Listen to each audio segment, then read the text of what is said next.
Davila, and I'm calling from the Mutsu Mawaswa Soloni lands, unceded here in California. I'm just so happy to start the day practicing together in community with you all. I want to share with you a practice today that when I started being aware of the possibility of practicing in this way, it just blew me away. It blew me away. It blew me away of knowing that I could be aware not only of physical sensations, of emotions, of thoughts, but also that I can be aware in daily life of intentions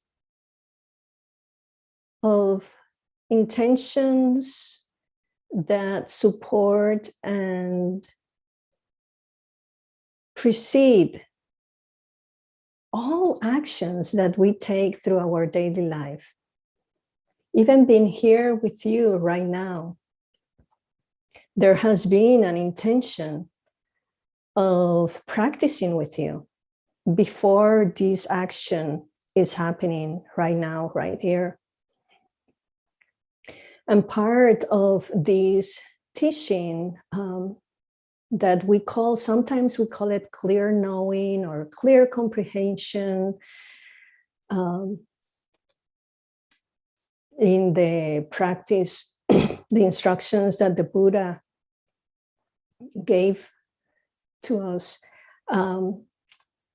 we we hear it as when the practitioner is walking, apply clear comprehension or clearly understands that is walking. When the practitioner goes to the bathroom, the practitioner clearly understands that goes to the bathroom.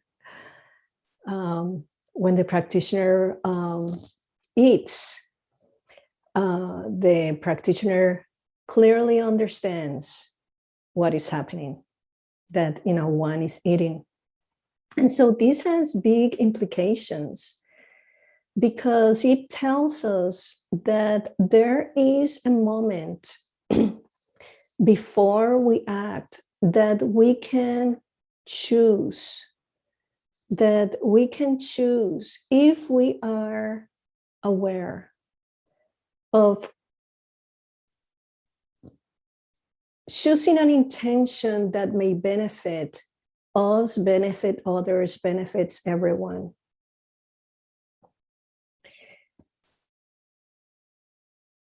An intention that causes non-harm. And there's so much harm happening here, happening in other parts of the world.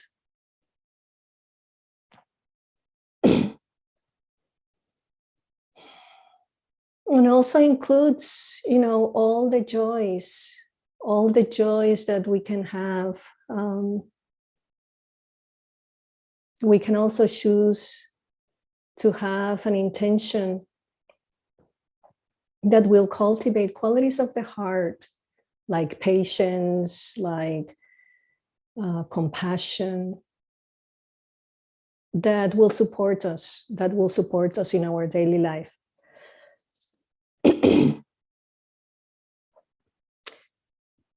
With intention, we may have the intention and we may have the clarity to choose, okay, I'm going to have this intention, but it may not be as easy as that, right? There's so many other things happening, so many habits, so many patterns that we automatically engage in and that we act upon, and we don't even notice that we had the intention.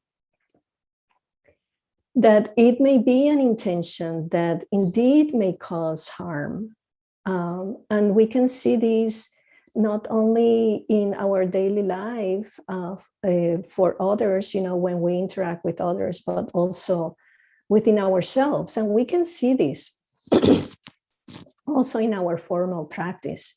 When we choose a posture that benefits us or not, sometimes I may choose to, okay, I'm just going to sit to meditate. And I notice that day, that's not the posture that the body is calling for.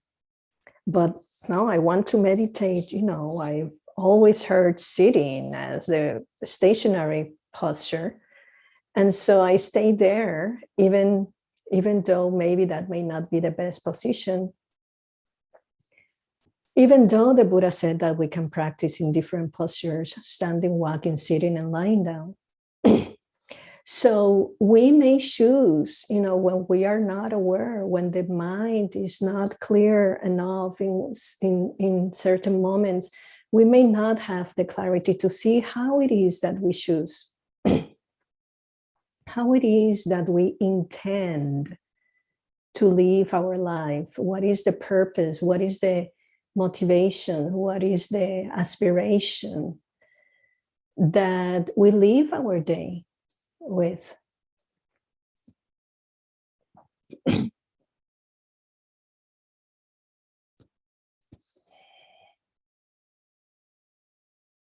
That movement, that breath that I took right there, there was an intention that guided me into it. As practice unfolds, there have been moments of having that intention, of taking a pause, taking a moment to take a breath, and maybe just seeing what I want to speak before speaking. So you can see this, in very, very minor movements through your daily life. You can practice with this. There are 3 types of intentions that also the Buddha taught us to have if we want to cultivate wise intention. Again, the intention of non-harming, of that maybe we can also call the intention of having non-ill will, the intention of having compassion, and the intention of letting go into freedom by non-clinging.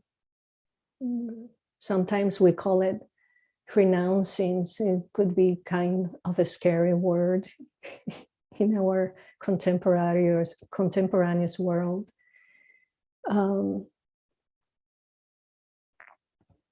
But letting go into freedom by cultivating wise intention so that we can act wisely in our daily lives. And we can do this sometimes throughout the day, or even when you are formally practicing. You can choose also to use a note, a soft note, even a post-it note. You can put it on your computer, on the telephone, with the word intending. And maybe if you notice, like as you stand up, if you notice that there is something that is driving you to stand up, that is the intention, intending. And maybe we can see that there's not only one intention in standing, but there are many intentions. The intention of moving forward, the intention of standing and moving the legs, of placing the feet in certain way on the floor, of looking forward to see where you're walking to. An example of having clear awareness of walking, or for example, opening the door. How many times at home you go from one place to another, you don't even notice that you're opening the door, or you don't even notice that you're going from the room to the kitchen. So when you're practicing clearly understanding, clearly comprehending your intentions to, you know that you're opening the door and that you're going from one place to another. You know when you're going to take the fork and moving it to your mouth and then chewing. All these sequence of intentions manifested in all these different actions, moment to moment.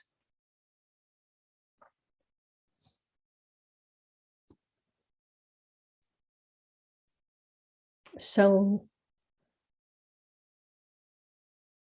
I'm going to say something and you may see the intention emerging, arising. Let's practice now. Let's meditate together. I mean, maybe now we just move, just to take a posture. Thus, notice if that is happening out of habit, or if you're seeing an intention there to move.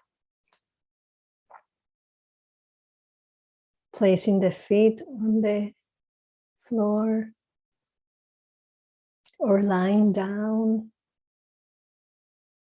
or standing and then standing. See if there are any intentions. What happened there that manifested into a posture? Any intentions there?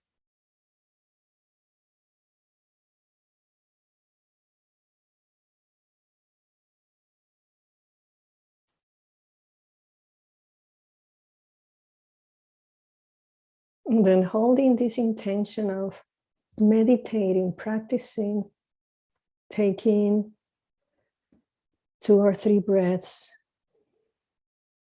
to know that you're here.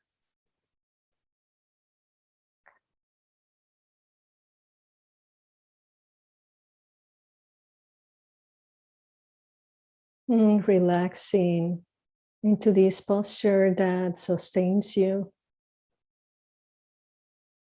that supports you.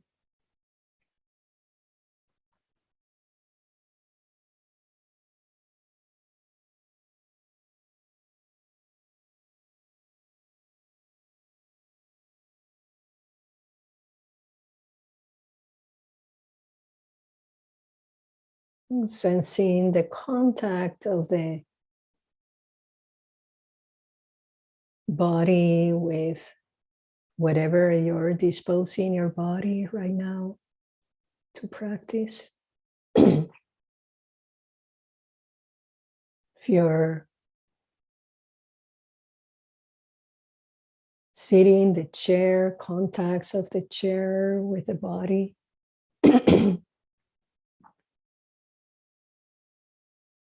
Of the bed or couch, whatever you're lying down.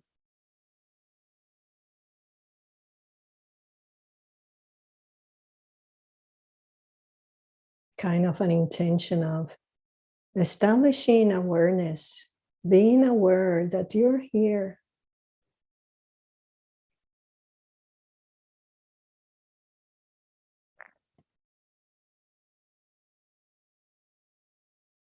And receiving the breath, the in-breath and the out-breath.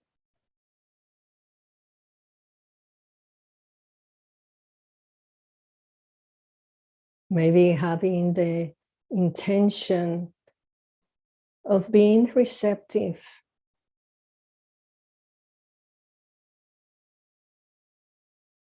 of recognizing that the body knows how to breathe itself without your intervention.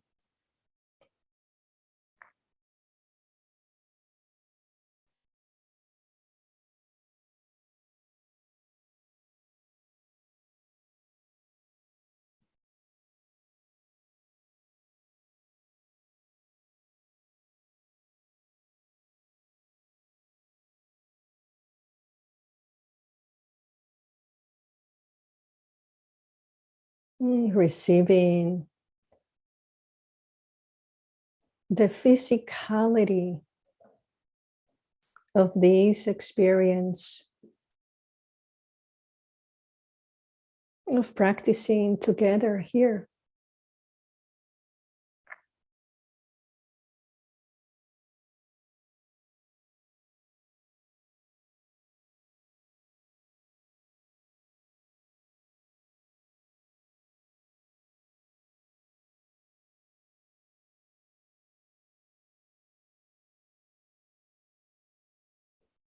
Maybe having the intention, noticing the intention of how you're going to practice, how you're practicing.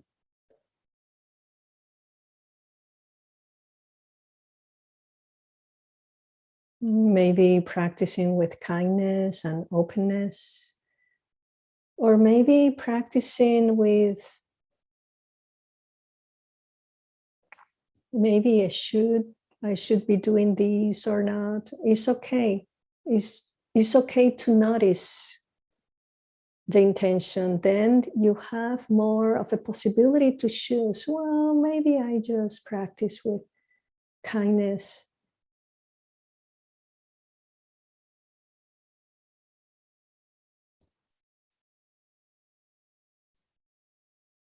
Maybe you notice that even with having an intention, actions are manifested in other ways of how you're expecting them to be.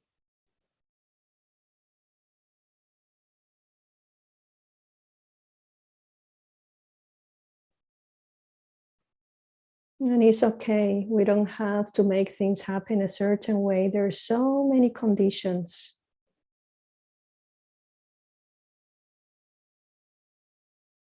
But we can have the aspiration of cultivating kindness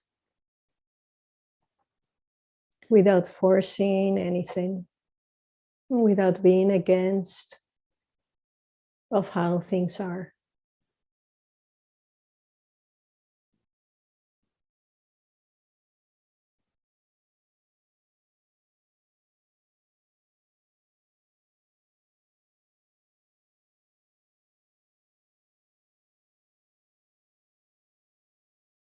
So maybe noticing if there's any tingling, or what is the physical sensation that you feel most clearly now in this dear body of yours?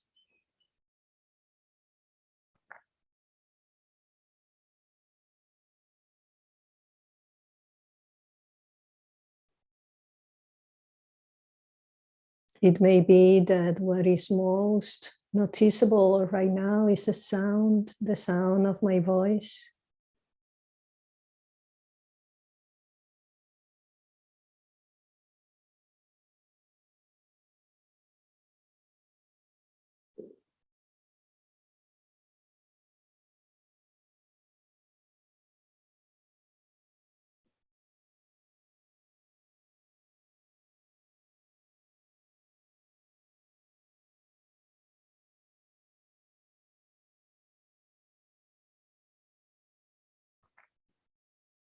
So receiving, being aware of this body from the inside out.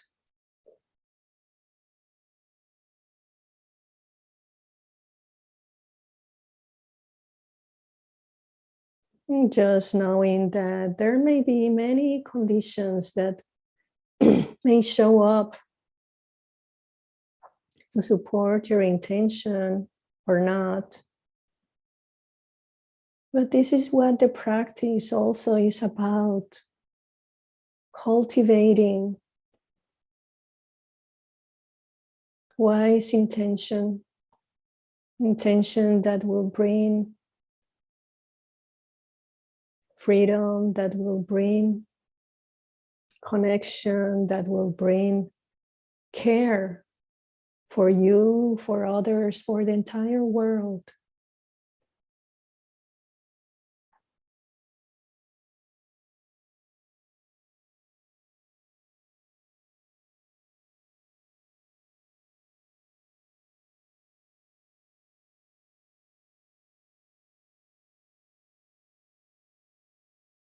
Having a kind intention of bringing the attention softly, bringing it back. If it drifts away, it's fine, it's part of what this dear mind does.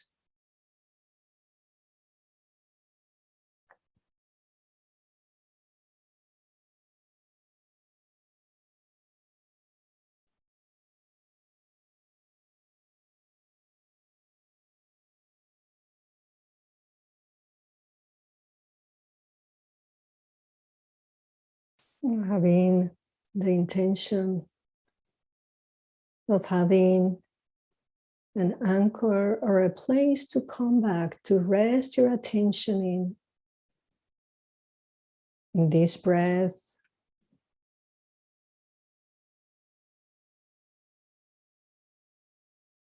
in this body.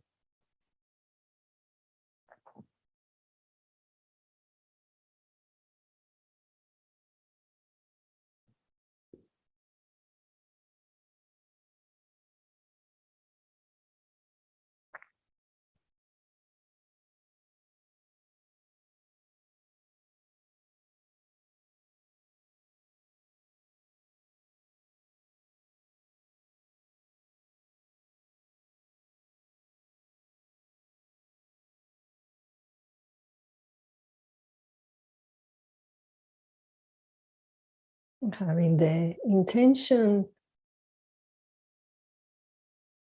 to be inclusive, to welcome everything,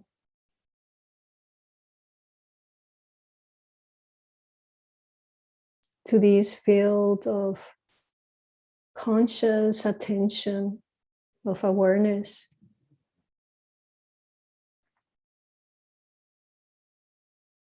And then choosing how to relate to it.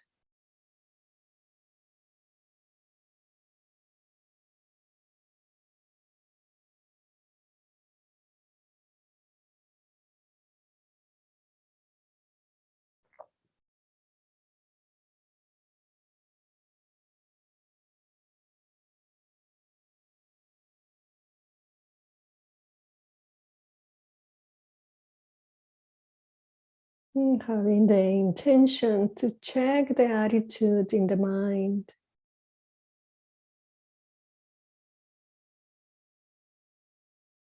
Maybe seeing if there is wanting or not wanting something.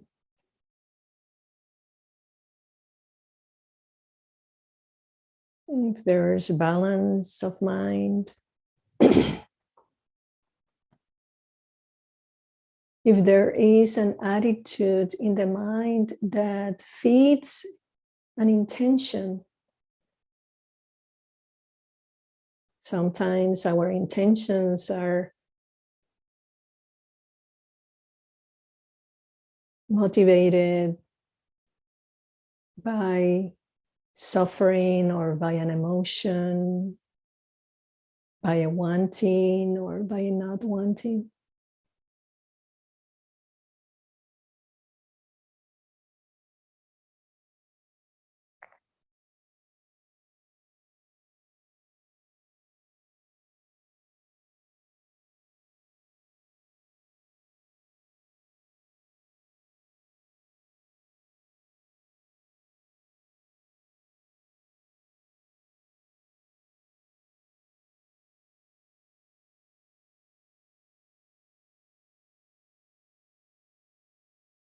And so remembering that this is also comprehending, clearly understanding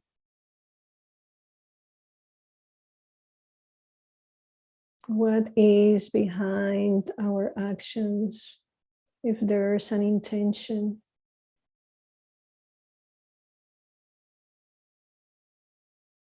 Knowing that this also is included in the practice.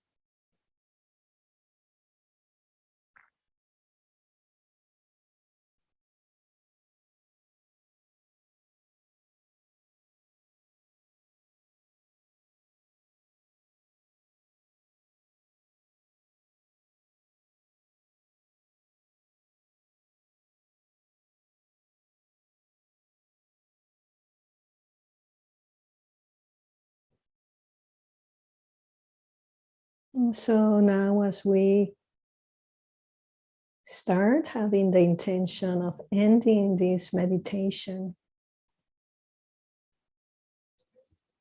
maybe taking 2 or 3 breaths,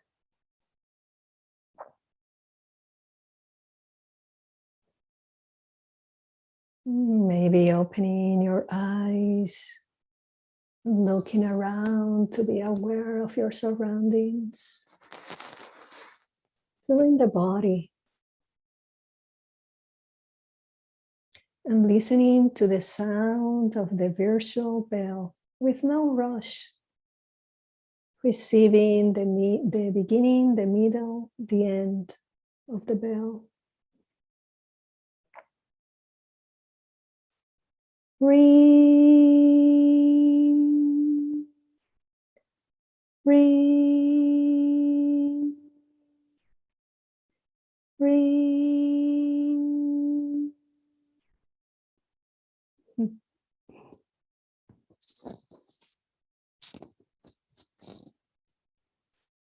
So this is a great example of having the intention of having the bell here next to me, to ring it. And maybe I was multitasking or just had this thought, oh, the bell. But it's not here. The bell is not here.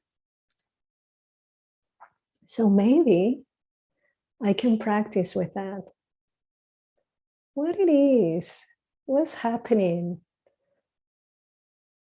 with this intention of having the bell, and just noticing that the bell is not here at the end of the meditation. You see, we also practice with you. We also practice together. So may you practice throughout the day, throughout your daily activities, and see how it is that intentions precede action, in how it is that you live your life, how it is that you choose what is important, what is prioritized in your life, and that you act upon. And may it be wise intention that supports actions of supporting others, supporting yourself, supporting and care for the entire world. May all beings be free. May all beings be happy. May all beings know peace. May all beings know peace. Take good care.